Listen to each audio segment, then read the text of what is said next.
Dentists that own their own practice, provide customer service excellence, and work with a professional SEO make the most money. Welcome to Dental SEO 101, a podcast dedicated to helping dentists retire well.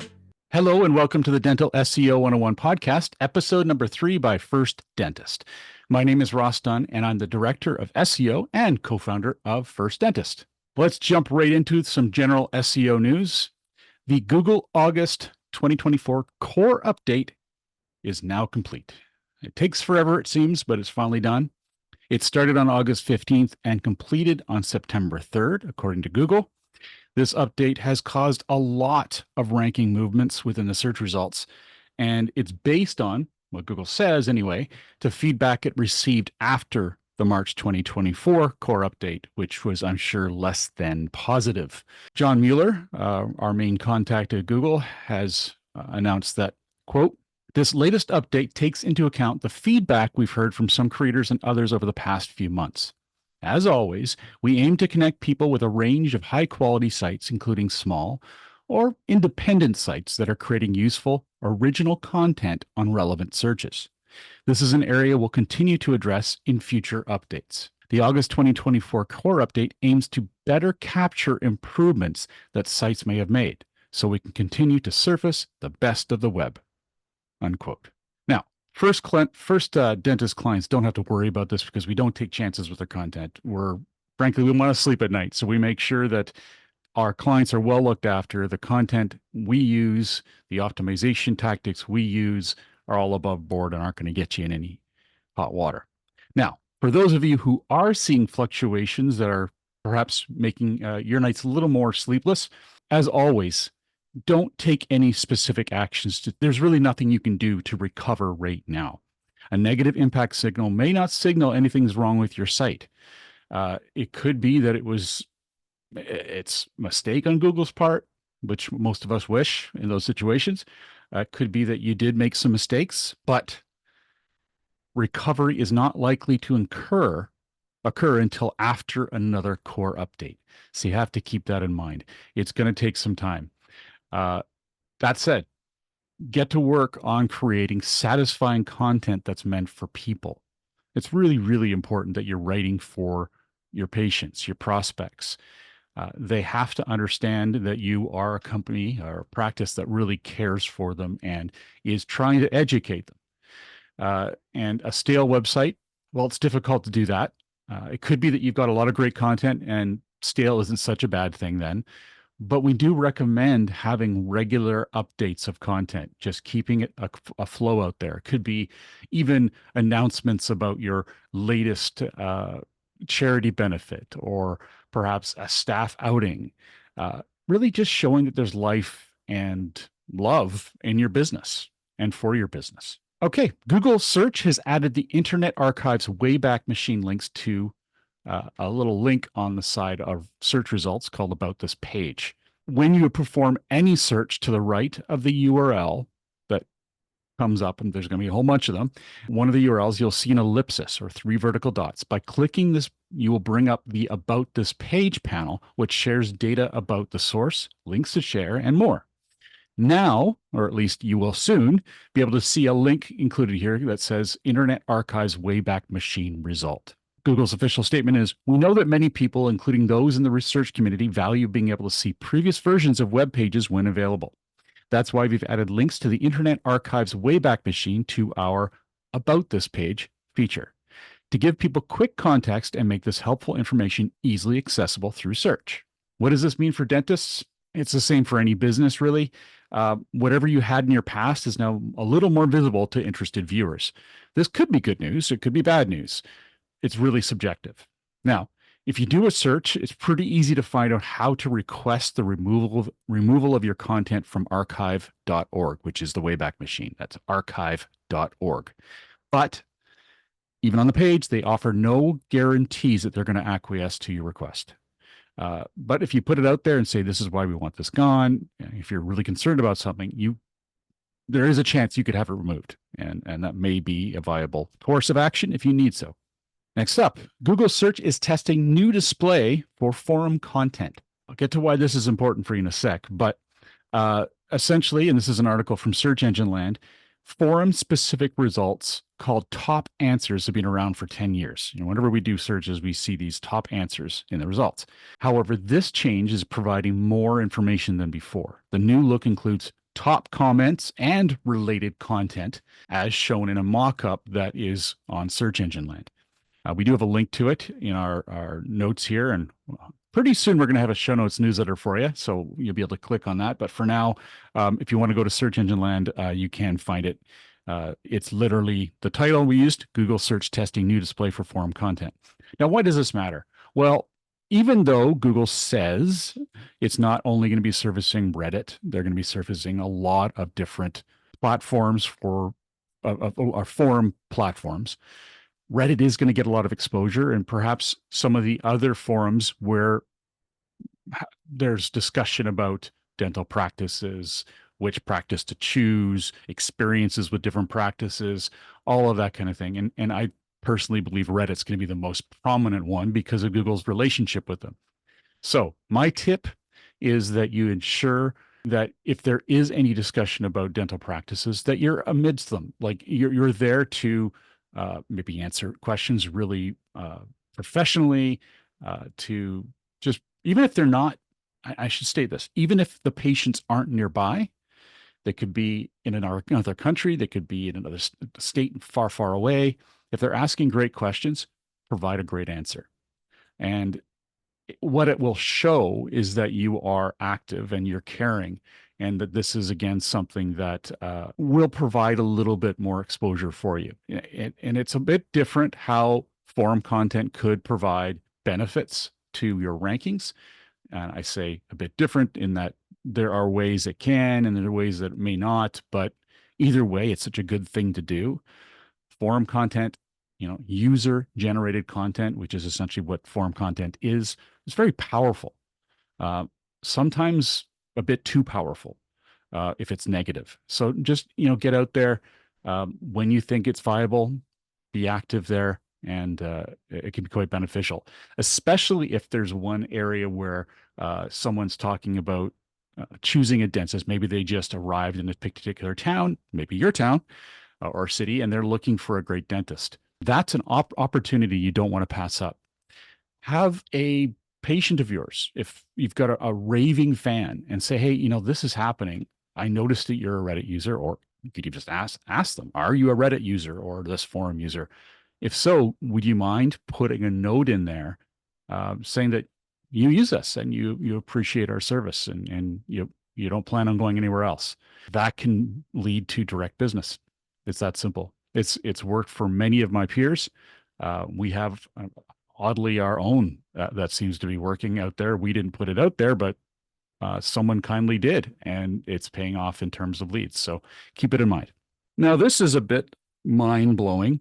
It's been discovered that there's a way to influence local rankings with directions in a way that my colleague and I, we were talking about the other day. We were just kind of mind blown by this.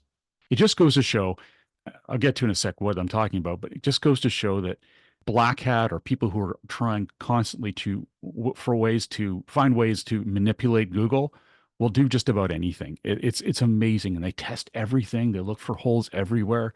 It's astonishing. Anyway, there are companies now selling a service that will emulate driving in your local area and going to your location, or requesting directions to your location and then going there. Just take that and just absorb that for a second. They're already at the point where they're providing a service. They're reaching out. They're already doing marketing campaigns, and they're making money, likely, providing this service. And it's wow. Anyway, another tip was to have your employees request driving directions to your business each day on their way to your office or their office. And why is this even coming up? Why would that matter? Well, apparently it's working. Now, am I saying to use this? No, I'm not. Again, as I've mentioned earlier on, I like to do things above board because I believe that's how you will stand the test of time, and you won't get affected so negatively by these major updates from Google. But some people are going to do this, and it could be your competitor. It could be a friend of yours competitor, and they're doing something, and it's totally misaligned the playing field. And it's sad when this happens. And I'd like to say that Google's is going to fix this soon, but Google is, I just don't have words that are polite. They don't seem to care about local, fixing these local issues. There's so many ways to spam Google right now in local, and so many companies are taking advantage of it and have been for years because Google hasn't done anything about it. So we're going to see how this shakes out. If this becomes a major issue, we're going to have to push Google harder to make sure that they can plug this hole, because it's just mind blowing to me that it's even there and that this could be done, because manipulating Google signals is something that they hate. They're completely against it, and they usually plug the holes quickly, but not in local necessarily. So I've said my part, my piece. If you try doing it, you know it. You know now how you can do it, and you can now keep an eye out for why a particular competitor might be doing better than you. I'll leave it at that. Just do advise your SEO company if you do plan on doing it and when you start, so that you can keep track of it. And if anything goes wrong, you better not blame them. I can tell you that, because if they're above board like we are, it can be quite a nasty surprise, as we work really hard to make sure that our clients, I should say, are showing well and gaining new patients. All right, next up, Google Maps is showing business photos on review sentiments. This isn't shocking, but I guess it's happening more often. I swear I saw it before, but anyways, Google is showing business submitted photos in Google Local and Maps above related user submitted reviews. This is a Search Engine Roundtable article. And really, the only takeaway here is that if you aren't updating your business photos, it could be a detriment. You may end up with photos that really don't show what you offer, may show old staff, it could be a whole number of different things that could happen that will show up prominently in a review. So we do recommend, as always, to keep your business photos updated. And if we're nagging you, if you're a client of ours and we're nagging you, we do that occasionally if we have to get additional photos and keep things moving in there. There's a reason for it, and this is exactly one of those pieces. The example provided from Search Engine Roundtable shows a review for Outback Steakhouse that mentions ribeye steak, and in this case, a submitted photo of steaks appears above the review. All right. Now, John Mueller, again, there's another podcast I do. I call it the Mueller Files, because he talks so much and provides such great info that I felt it was necessary. So this is a Mueller file. And here he is talking about when not to worry about traffic fluctuations. A Reddit user has expressed anxiety about their website's performance, reporting fluctuations in both clicks and impressions. This has caused some to worry that every spike or drop in numbers is a cause for alarm. Now, this is from the Google Search Console, where you can see this information. Google provides this free. You need to be logged in. You need to have claimed your website, and then you can see this information. And a lot of people monitor this a bit obsessively. So John had this to say, quote, as others mentioned, especially the clicks are just very small numbers. So any change by 1 or 2 will look like a huge spike. There's a somewhat humorous way to look at this. And he links to a Wikipedia page called Strong Law of Small Numbers. Quote, there aren't enough small numbers to meet the many demands made of them, unquote. He continues, basically, you can't make a smooth graph if the individual steps are so big. You'll note this is much less visible in impressions, partly because you're looking at average values of 150-ish, where a handful more or less doesn't trigger a big spike. In short, small traffic numbers can cause exaggerated fluctuations in graphs. That was the end of his quote, of course, but I wanted to give you perhaps a simpler explanation. And that is that, if you see a 50% drop in clicks, it can look alarming. However, if that is because last month you had 4 clicks and this month you had 2, it's not such a shock. It's all about context. Percentages can be very deceiving and deceptive. So don't get too worried about these things. You have to dig deeper. And we've had some of those clients over the years who have been very obsessed about these numbers, and they do get unnecessarily worried about these numbers because they're not looking deeper into why they are caused and whether or not they really matter. So don't panic over minor variations in website traffic. Focus on long-term trends rather than daily changes.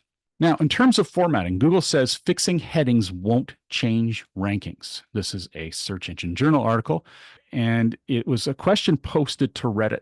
And the question is, quote, how harmful is it having non-sequential heading tags, like having a H4 title and H1 tags below, or having an H4, H3, H5, but not H2 tags, unquote. John Mueller again responds, quote, doing things properly, right order headings, is a good practice. It helps search engines lightly to better understand your content. Note lightly, I love that. And it's good for accessibility. If you're setting up a new site or making significant changes on your templates, or just bored, then why not take the extra 10 minutes to get this right? If you're an existing site, fixing this isn't going to change your site's rankings. I suspect you'll find much bigger value in terms of SEO by looking for ways to significantly upvalue your site overall, unquote. 100% agree. Follow the best practices. Heading 1 should be first. Heading 2 should be second. And then after that, you may use heading 2s again. You may be using heading 3 as a breakdown. It's a very logical sequence of usage. Bad English there, but it's very logical how to use these, especially if you're doing design on a regular basis. Now, this cracks me up. Okay, so I've never been a big fan of Yelp, and I've got many issues with Google Local, but this is just priceless.